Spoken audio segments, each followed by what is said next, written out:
So I want to go over some questions I'm often asked in real estate, and that is it better to rent or buy? Well, that's really going to depend on you as the buyer. Of course, not everybody is meant to be a homeowner. I know that sounds crazy, but it's just true. If any kind of home repair, home maintenance, anything like that is crazy to you and you don't want to do it and you don't want to hire out, maybe you're meant to be a tenant, and that's okay too. But if you're ready to buy, the pros and cons of rent right now is the rental market is pretty high right now. We're aware of that. And I'm going to go over why I think that is. Of course, everybody's going to state it's the Airbnbs. And while that does play a slight factor in it, a lot of the areas where rent is high, they aren't allowing Airbnb. So that can kind of debunk that myth. However, Grandma, Grandpa John, Joe Smith, whatever, have owned the property free and clear for 30 years now. They're keeping the rent low, $500 a month, right? Life changed for them. Maybe they have to go into a nursing home. They're selling the property. Well, they're selling the property at a higher rate right now, right? So they're selling the property for, let's say, $150,000, right? Where they bought it for $30,000. So that new buyer then has to be able to cover the costs of what they spent on the home. And the insurances are going to be higher, taxes are higher, everything has gone up. So we are seeing those rentals then go up for the same property. So it is always supply and demand, of course, but we're also looking at it as somebody who owns a rental property, right? You had the previous owners had bought it at a lower price point, lower interest rate possibly, or maybe they haven't done improvements to the property. We did quite a bit of improvements to the property because, let's be honest, sometimes the nicer the property, the more you do expect to get paid as well. However, I look at it as, would I want my children to live there? Would I want to live there? If the answer is no, then it needs cleaned up. So, moral of the story, should you rent or buy? I go off on tangents. Any of you who know me know that. Should you rent or buy? That is going to be up to you. How do you determine how much you can buy?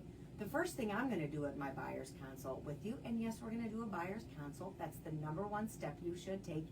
Meet with a realtor in person, sit down with them before you start looking at homes.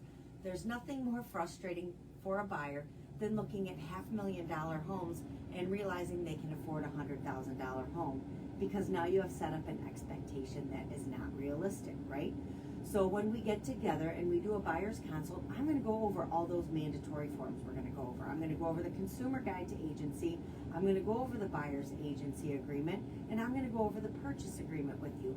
I'm also going to tell you, here are some local lenders. I recommend you calling a few and seeing if this is the right time for you.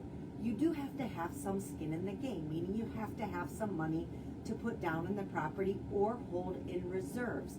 There is a cool product right now in the state of Ohio, a home buyer's savings account, that if you plan on buying within the next 5 years, put money in a savings account. Local banks have these options for you. It's a much higher interest rate, and it will help you accrue funds to buy a home. So that is something I can get you set up with as well.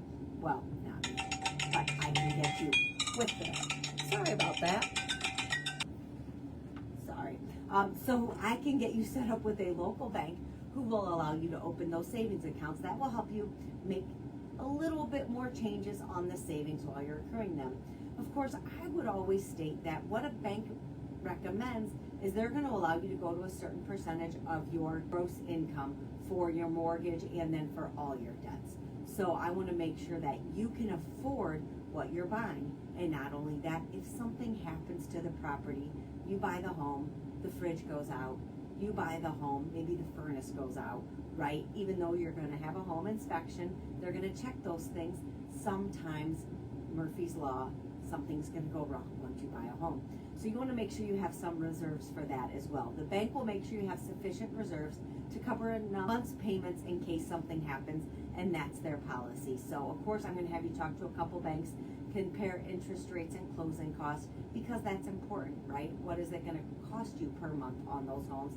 And then we're also going to have to look at insurances and then taxes to make sure that's affordable for you. It's always a good idea to find out what the utilities are, because in some areas utilities are more than others. So, lots of questions are being asked. I just went over the first one. Should you rent? Should you buy?